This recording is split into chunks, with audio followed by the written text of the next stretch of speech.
Assalamualaikum warahmatullahi wabarakatuh. Bismillahirrahmanirrahim. Alhamdulillahirabbil alamin. Assalatu wassalamu ala asyrafil anbiya'i wal mursalin sayyidina wa maulana Muhammadin wa ala alihi wa sahbihi ajmain. Qala al-musannif rahimallahu ta'ala wa nafa'ana bihi wa bi 'ulumihi wa amadana bi asrarihi wa anwarihi fid dharain amin. Baik teman-teman, kita mengaji lagi, melanjutkan ya pembacaan kitab Ayyuhal Walad Imam Al-Ghazali ya. Seperti kemarin, tidak cukup seseorang itu memiliki ilmu tanpa diamalkan. Jadi Imam Al-Ghazali ini membandingkan atau menyerupakan orang-orang yang berilmu tanpa diamalkan seperti seorang laki-laki ada di dalam hutan dan kemudian diterkam oleh harimau. Apalah ya arti dari sebuah pedang yang dia pegang tersebut kalau tidak digunakan.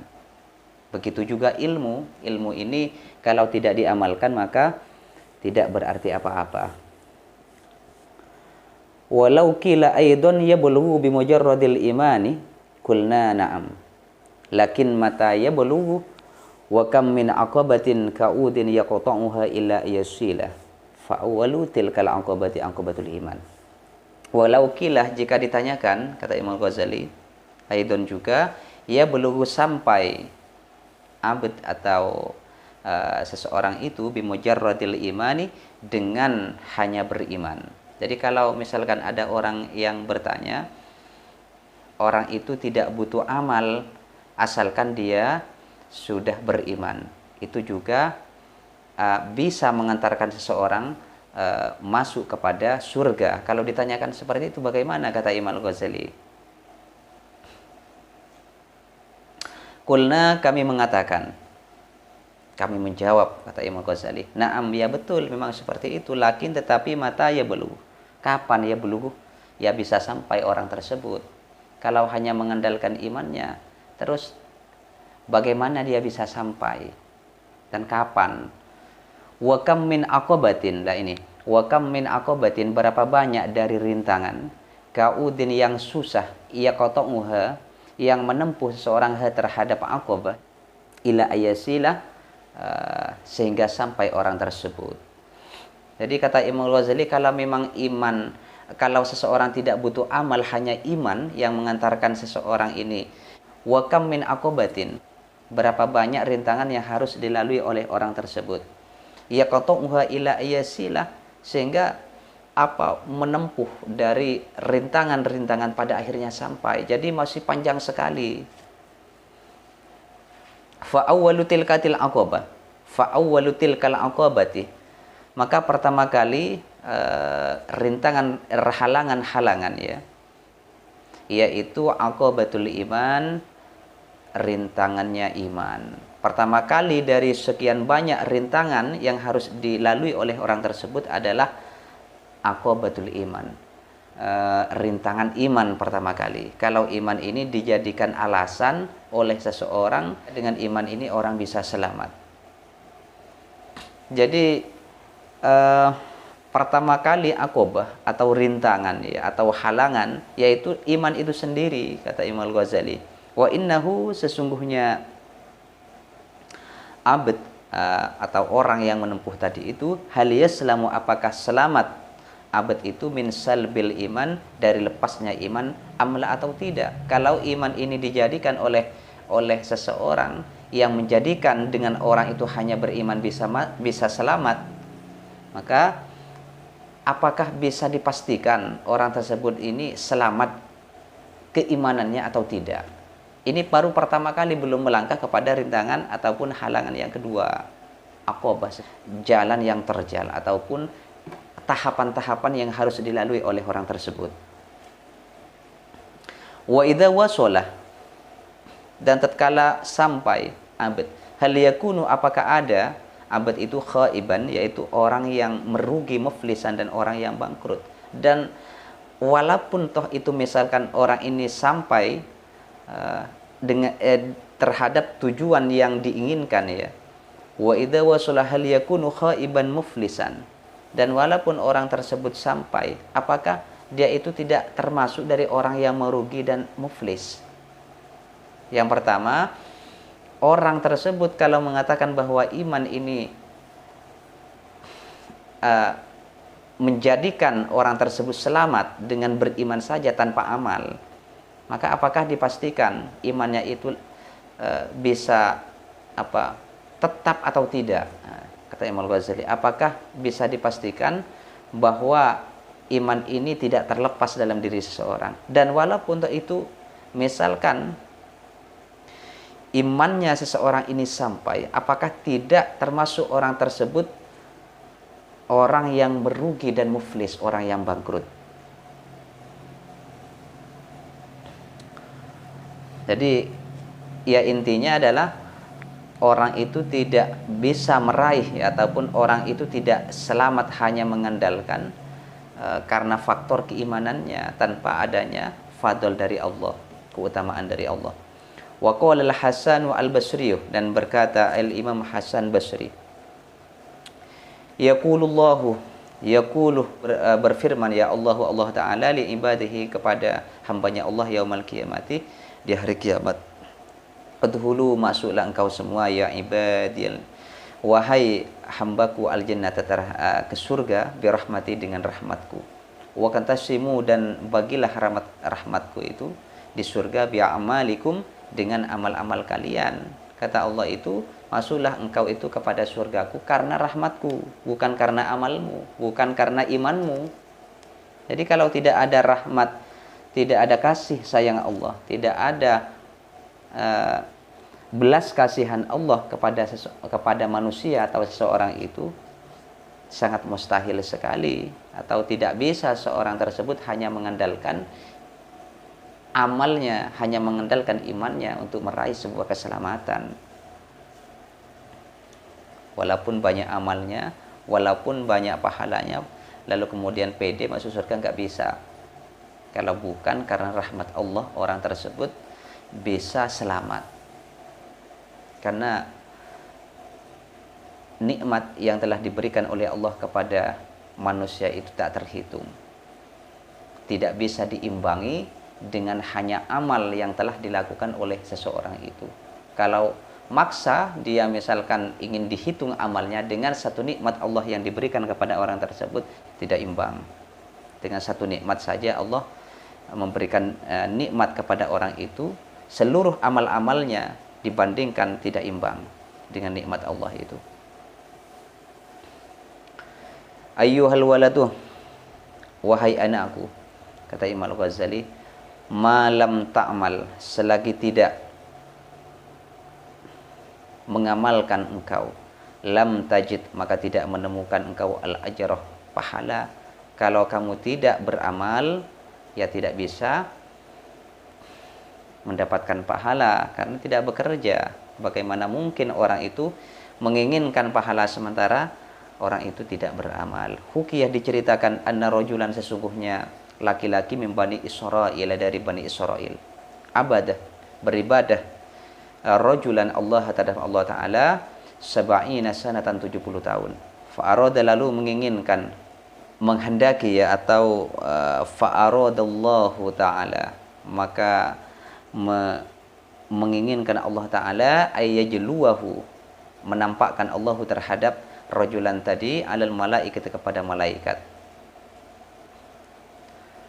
Fa'arsalah, maka mengutus Allahu Allah ilaihi, terhadap rajulan, malakan, malaikat, yukhbiruhu, yang memberikan kabar, informasi, malaikatuhu, terhadap rajulan, annahu, sesungguhnya rajulan, orang itu, ma'atil kal ibadati, dengan ibadah yang telah dilakukannya, ya la yadiku, tidak pantas rajulan itu bihi, dengan ibadah,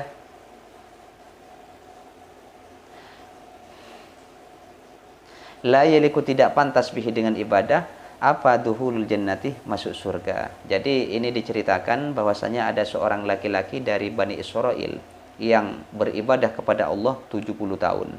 yaitu seorang laki-laki beribadah tekun ya kepada Allah 70 tahun.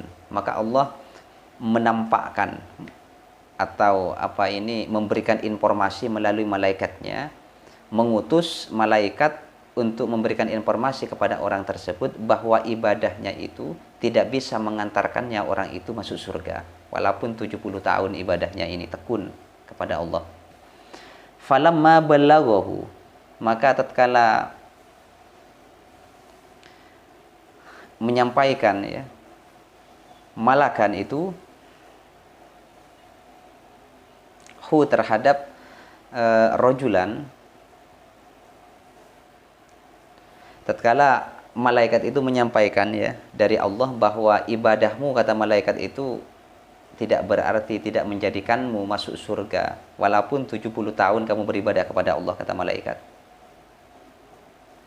Qala al-'abidu, berkata al-'abidu, orang yang beribadah tadi, menjawab ya, nahnu kita atau saya, kata orang itu, hulikna, diciptakan kita lil ibadi, karena untuk beribadah kepada Allah. Saya ini bukan menginginkan surga, bukan menginginkan masuk ke dalam surga, kata orang itu, tapi kami ini memang tugasnya karena kami ini diciptakan sebagai hamba. Fayam, bagi maka pantas lana kepada kita anna abudahu, menyembah kita terhadap Allah. Kata laki-laki itu, kami ini bukan menginginkan surga, kami ini beribadah 70 tahun bukan menginginkan surga, tetapi memang tugas kami adalah beribadah kepada Allah karena Allah itu menciptakan kami sebagai hamba. Wa ma khalaqtul jinna wal insa illa liya'budun, tidaklah aku ciptakan jin dan manusia itu kecuali menyembahku, di dalam Al-Qur'an itu. Falamma, ketika roja, bali ataupun kembali ya al-malaku, malaikat, ketika malaikat itu ya pulang, kemudian melaporkan kejadian bahwa hamba itu setelah diinformasikan bahwa ibadahnya ini tidak berguna kepada Allah, tidak menjadikan ibadahnya itu masuk surga, lalu hamba ini menjawabnya, ibadah ini bukan karena untuk ia meraih surga, tetapi karena memang tugasnya seorang hamba yaitu beribadah kepada Allah. Lalu melaporkan itu kepada Allah, ilahi, wahai Tuhanku, engkau a'lamu, lebih mengerti, bima, terhadap sesuatu, qalah, yang berkata si abd tadi, engkau ya Allah sudah tahu lah, katakan seperti itu, engkau lebih mengerti dengan apa yang telah dikatakan oleh si abd tadi itu. Faqalah, berfirman Allah Ta'ala, idhum, tatkala abd lam yu'rid, tidak berpaling abd an ibadatina, menyembahku, kata Allah, fanahnu, kami, kata Allah, ma'al karami, dengan kedermawanan kami, la nu'ridu, tidak berpaling kami itu anhu, dari abd. Katakan malaikat kepada si hamba itu, kalau dia tetap konsis beribadah kepadaku, maka aku pun akan selalu tidak berpaling kepada dia. Ishhadu, saksikanlah, ya malaikati, wahai malaikatku, ini sesungguhnya diriku, qad ghafartu, sungguh telah mengampuni diriku, lahu, kepada rajul tadi. Kalau dia tetap konsis dengan pendiriannya ibadah karena memang semata-mata karena dia ini adalah hamba, bukan meraih bukan menginginkan surga, bukan menginginkan ya janji-janji Allah berupa kenikmatan surga itu, maka katakanlah, saksikan malaikat, saya telah mengampuni dosa-dosanya. Karena memang manusia itu ya tugasnya adalah untuk beribadah kepada Allah. Walaupun ya Allah tidak memberikan surga misalkan kepada seseorang yang rajin beribadah itu, ya memang tugasnya manusia itu harus beribadah karena memang ia diciptakan tidak lain untuk mengakui, untuk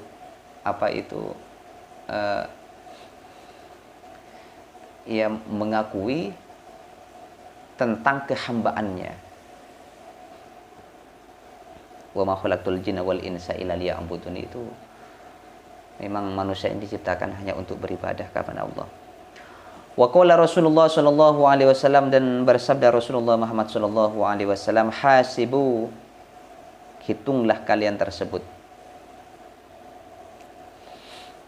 anfusakum, kepada diri kalian, qabla an tuhasabu, sebelum dihitung kalian semua. Telitilah kalian dulu sebelum kamu dihisab. Wazinu, dan timbanglah kalian semua a'malakum, terhadap amal-amal kalian, qabla an tuzanu, sebelum ditimbang kalian semua. Wa qala Aliun, dan berkata Aliun, Sayyidina Ali radhiyallahu anhu, man dhanna annahu bidunil juhdi yasilu fahuwa mutamannin, wa man dhanna annahu bibadlil juhdi yasilu fahuwa mustaghnin. Man, bagi siapa, dhanna, yang menyangka, yang mengira, man, annahu, sungguhnya orang, man tadi itu, bidunil juhdi, dengan tanpa bersungguh-sungguh, yasilu, sampai orang tersebut, fahu, maka orang tersebut, mutamanin, adalah orang yang memiliki cita-cita hampa. Jadi bagi siapa yang menyangka bahwa orang tersebut bisa sampai kepada yang dituju dengan tanpa bersungguh-sungguh, ya sungguh orang itu adalah memiliki harapan kosong. Waman, dan bagi siapa, dhonna, yang menyangka, man, annahu, sesungguhnya man, bibadlil juhli, dengan mencurahkan segala kemampuannya, yasiluh, sampai orang itu, fahu, maka orang tersebut mustaghnin, adalah orang yang tidak butuh rahmatnya Allah. Dan sebaliknya, bagi orang yang menyangka, mengira bahwasannya orang tersebut dengan jerih payahnya, dengan kesungguhannya, dia mengantarkan terhadap apa yang dituju, maka sungguh orang tersebut tidak butuh terhadap rahmat Allah. Kalau menyangka bahwa amal yang telah dilakukannya itu menjadikannya dia selamat, maka dia ini tidak butuh kepada rahmat Allah, karena bukan amalmu, bukan apa usahamu yang menjadikan orang itu bisa meraih keselamatan, tetapi karena rahmat Allah, karena kasih sayang Allah. Andaikan tidak ada kasih sayang Allah, tidak ada rahmat Allah, maka mustahil seorang itu bisa meraih keselamatan. Wa qala al-Hasanu, dan berkata al-Hasanu, Imam Hasan rahimahullahu taala, talabul jannati bila amalin dzambun minal dzunubi. Talabul jannati, meraih surga, bila amalin, menginginkan surga, bila amalin, dengan tanpa amal, ya, dengan tanpa melakukan, hanya sekedar ilmu saja. Dzambun adalah dosa, minal dzunubi, dari sekian banyak dosa. Jadi seseorang yang menginginkan surga dengan tanpa beramal, hanya sekedar memiliki ilmu saja, ya, maka itu adalah merupakan dosa dari sekian banyak dosa. Wa qala, dan berkata Imam Hasan, alamatul haqiqati tarku mulahadhatil amali la tarkul amal. Alamatul haqiqati, tanda-tanda haqiqah, kebenaran bagi seorang hamba, ya, bagi seorang yang menginginkan satu tujuan keselamatan, yaitu ialah tarku mulahadhatil amal, meninggalkan melihat amal. La tarkul amali, bukan meninggalkan amal. Jadi yang benar itu adalah tarku mulahadhatil amal. Orang beribadah, ya, jangan dilihat seberapa besar pahala dari ibadah itu, bukan meninggalkan amalnya, bukan meninggalkan ibadahnya. Kalau meninggalkan ibadah ya berarti meninggalkan amal. Yang tidak boleh adalah melihat pahala dari amal itu sendiri. Sedangkan Allah, ya, tidak melihat hanya melihat kesungguhan daripada orang yang beribadah itu. Alamatul haqiqati tarku mulahadhatil amali. Jangan melihat pahala seberapa besar atau kecilnya pahala tersebut. Besar kecilnya jangan dilihat, tetapi teruslah beribadah kepada Allah. La tarkul amali, bukan meninggalkan amal. Wa qala Rasulullah sallallahu alaihi wasallam, dan bersabda Rasulullah Muhammad sallallahu alaihi wasallam, al-kayyisu, orang yang pintar, man adalah orang, danah yang bisa mengalahkan orang itu nafsahu kepada dirinya, mengalahkan hawa nafsunya. Wa amila, dan beramal, man lima, karena untuk ba'dal mauti, sesudah mati. Jadi orang yang pintar adalah orang yang berintrospeksi dirinya, mengalahkan hawa nafsunya. Wa amila lima ba'dal maut, dan beramal karena untuk kematian. Wal ahmaku, sedangkan orang yang bodoh, man adalah orang ittaba'ah, yang mengikuti hawahu, hawa nafsunya, wa tamana, dan berharap alallahi, kepada Allah Ta'ala, al-amaniyah, pengharapan. Orang yang bodoh adalah orang yang mengikuti hawa nafsunya dan berharap kepada Allah dengan harapan hampa atau kosong. Assalamualaikum warahmatullahi wabarakatuh.